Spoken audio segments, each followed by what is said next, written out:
All right, I think we're live on, yes, we are live on Facebook.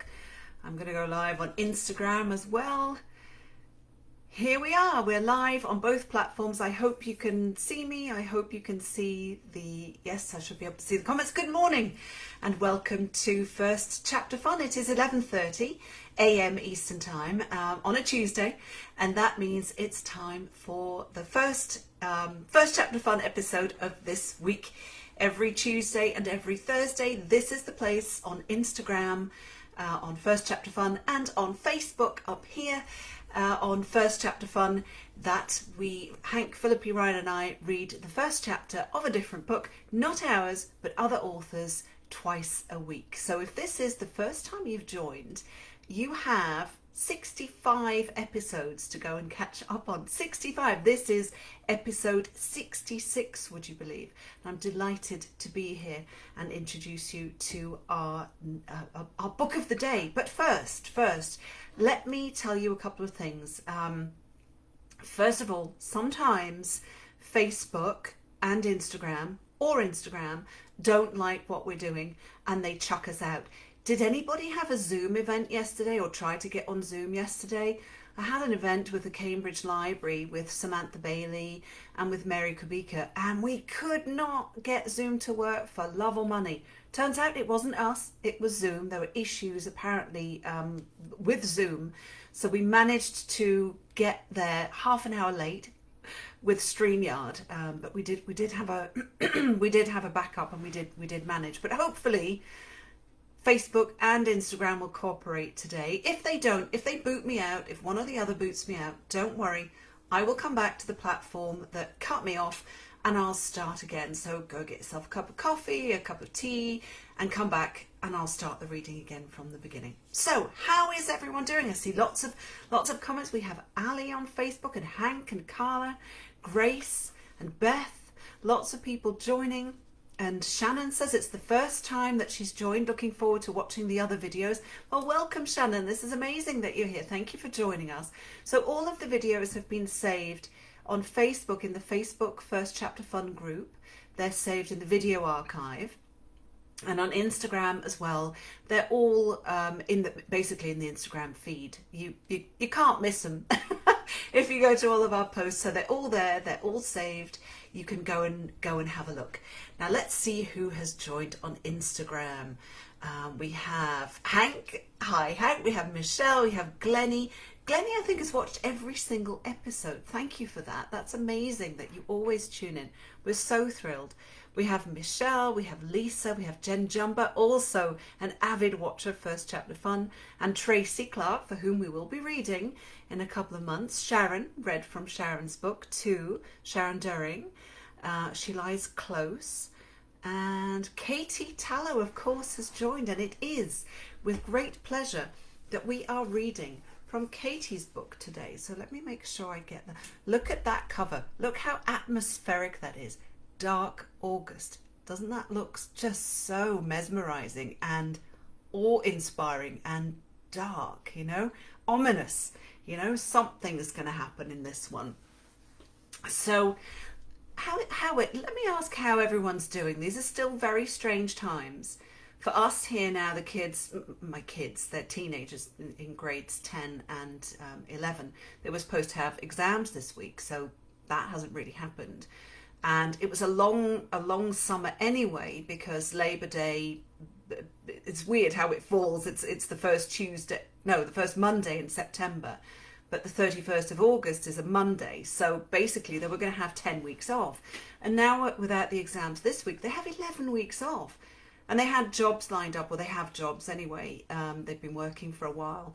But all that is on hold, so they basically have 11 weeks. So 2 of them are going to redo grade 10 math to get a jump start on grade 11, which I think is excellent. But yeah, what are they going to do? It's not like they can go out and hang around with their mates, so with their friends. So mates, very English word for you there.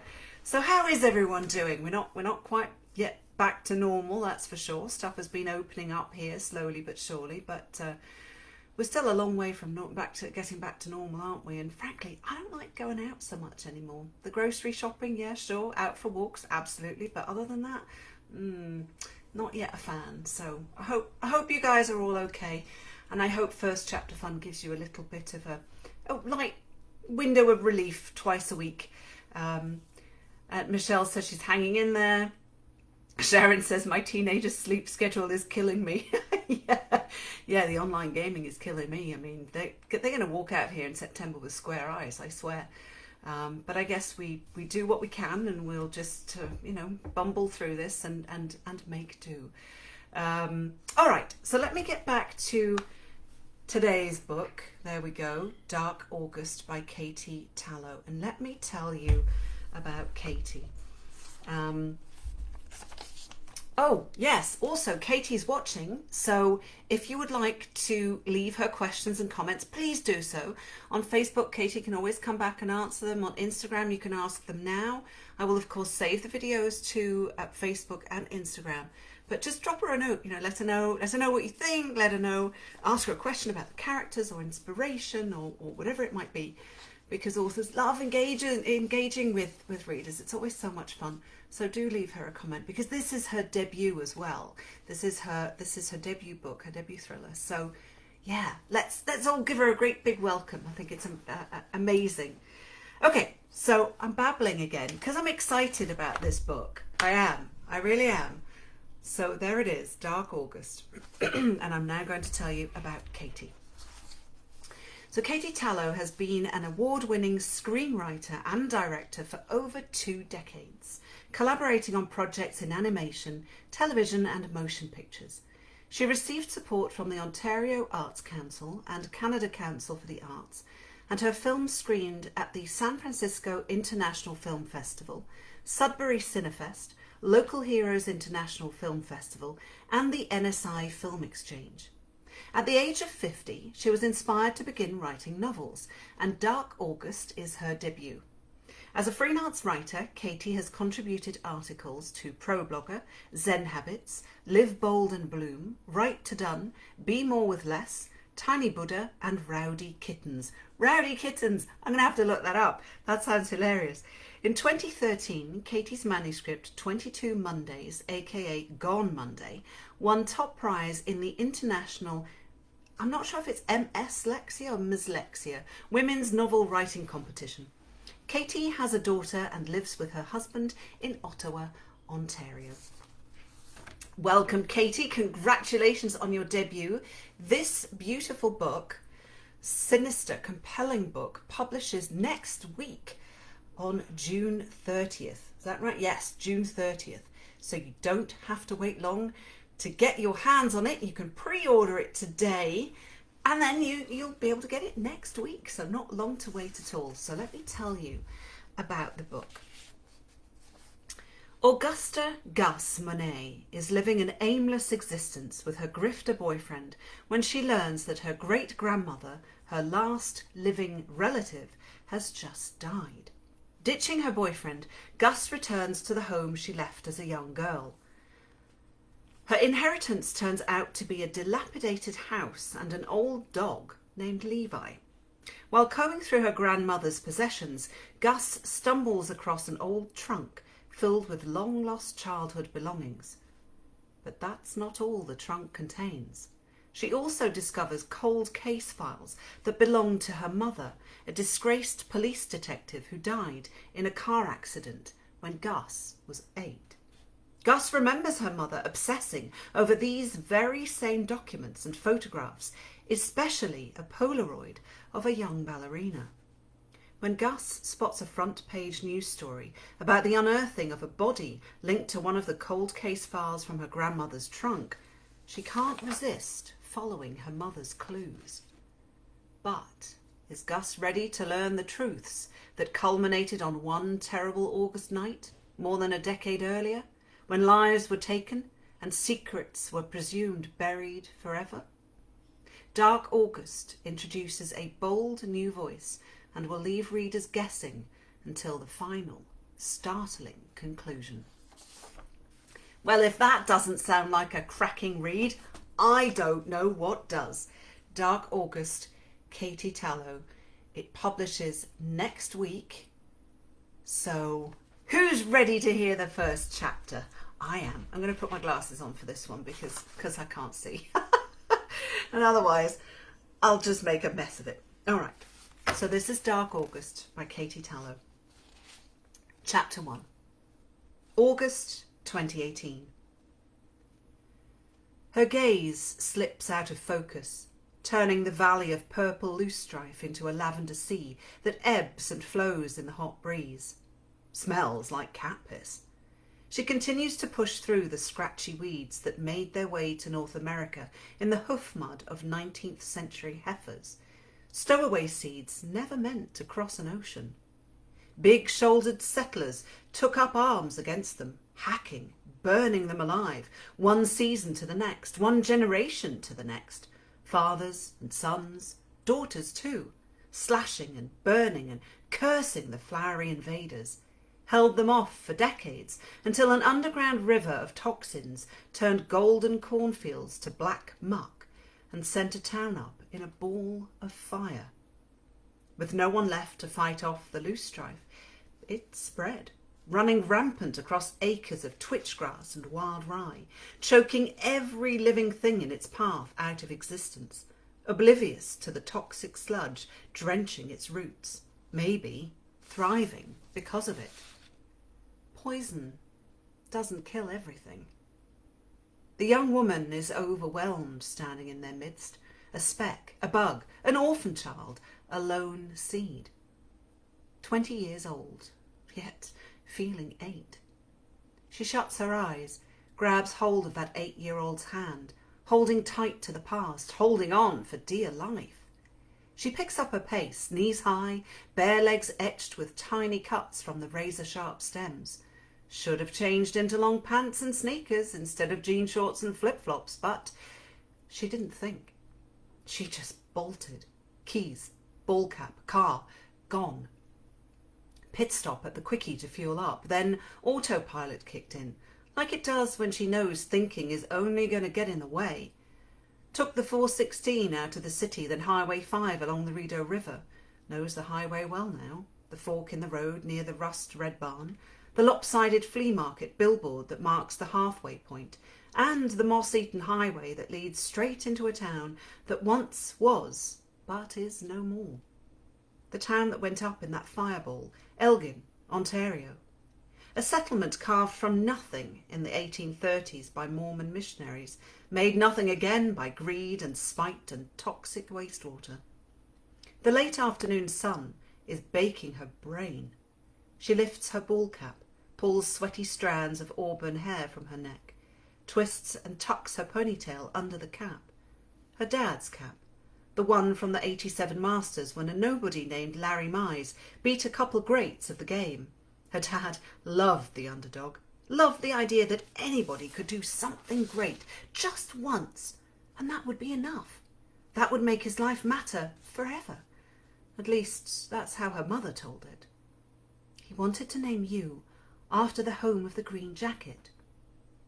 The cap is frayed at the bill, well worn because a 12-year-old boy never took it off except when his mother insisted at the dinner table.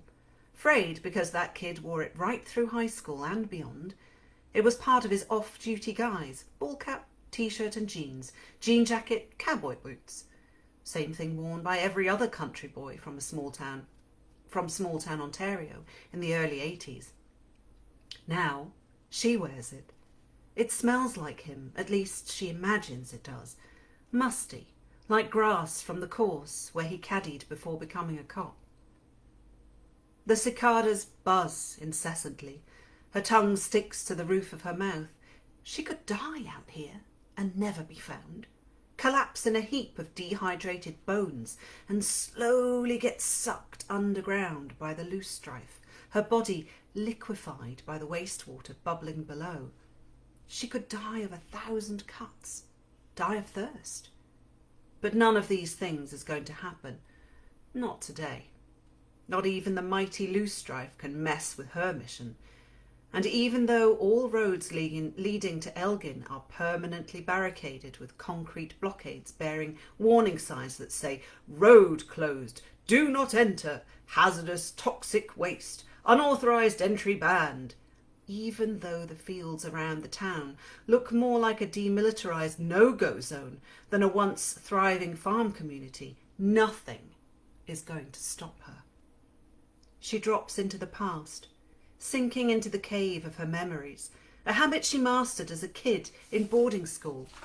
It comforts her, and if she tries hard enough, conjures the tiniest scrap of memory, a colour, a smell, a sensation on her skin, a word spoken by someone she loved, she can see the past projected onto the walls of her imagination.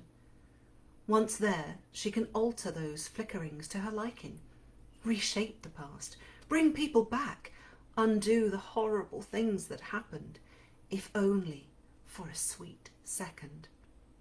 It's a hard habit to break. 25 minutes. That's far enough to get her head straight and her feet moving. 25 minutes and a mile back she goes. When she parked in the dirt lane off Highway 15 just east of Upper Rideau Lake. Same shady spot under the weeping willow. Locked the Buick, pocketed the keys, headed out on foot. Destination? Holiday House. 2 clicks inside the no-go zone, up the rolling hill, over the cedar rail fence, then along the eastern boundary of the holiday acreage, steering clear of the chemical ponds that dot the west side of the property. She knows the lay of the land, knows the stench of diesel and naphthalene that hangs in the air, knows the slippery footing along the soggy banks of the creek of wastewater runoff. Just like the loosestrife, she's a stranger, a trespasser who's made herself at home.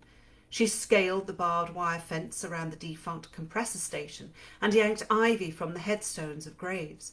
She's pried plywood from windows, walked down the main street, past a grocery store where people once stopped to gossip and buy their milk and eggs. She's even sat on the wooden pews where they prayed every Sunday, seeking salvation. Seems their God wasn't listening. Now she's back, a can of gasoline in tow, hiking toward that big old house that sits outside town, a 19th century Gothic farmhouse perched on the brow of a purple knoll, majestic veranda limping sideways from rot, moss dripping from its shingles. A widow's walk clings to the rooftop like a spider hovering over its prey. She has only seen the house once before by moonlight. It's the mansion where Kep Halliday lived, where he lorded over the county, stole from the work-worn pockets of his neighbours, sucked the lifeblood from the very land surrounding his own home, until he destroyed everything. She's come to finish what her mother started, come to set her eyes upon Halliday House in the light of day, one last time, before she burns it to the ground.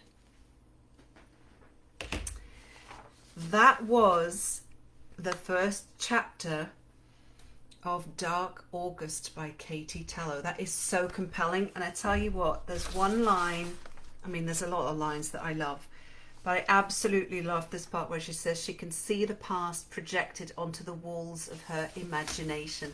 That's just, it's so vivid, that's just astonishing. So this book publishes on next Tuesday on June 30th, so you can get your hands on it now. Katie's debut, a wonderful, wonderful book. Definitely one to watch and definitely one to read. Judy just said, ah! Yes, quite. And Sharon says, love it, Katie.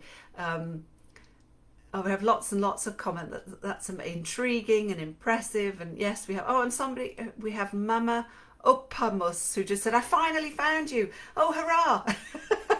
Excellent. I'm glad you're here. Lots and lots of comments. Thank you so much.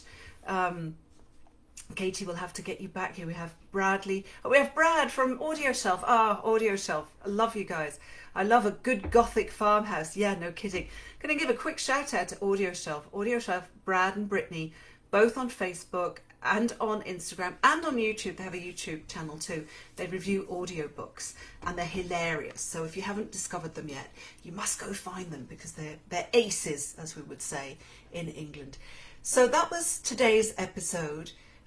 Dark August by Katie Tallo. I do hope you enjoyed that reading. Let me tell you about Thursday's book. We have another thriller. This one is by David Bell and it's called The Request. I know it's a bit glary, you can see it, but that should be okay. There you go. So this is Thursday's book at 11:30, as always, on First Chapter Fun, twice a week, days with a T, tea with Hannah and Hank, Tuesdays and Thursdays at 11:30 a.m. Eastern Time. So I hope you enjoyed today's episode. I hope you have a wonderful day. It's raining here. I've just got a rainstorm, and it's so humid. No sense straightening my hair, Ontario? Anyway, I hope you have a lovely day. I hope you have a great day tomorrow, and I hope you'll tune in again on Thursday. Until then, as always, please stay safe, stay kind, and we'll see you on Thursday. Thank you for watching.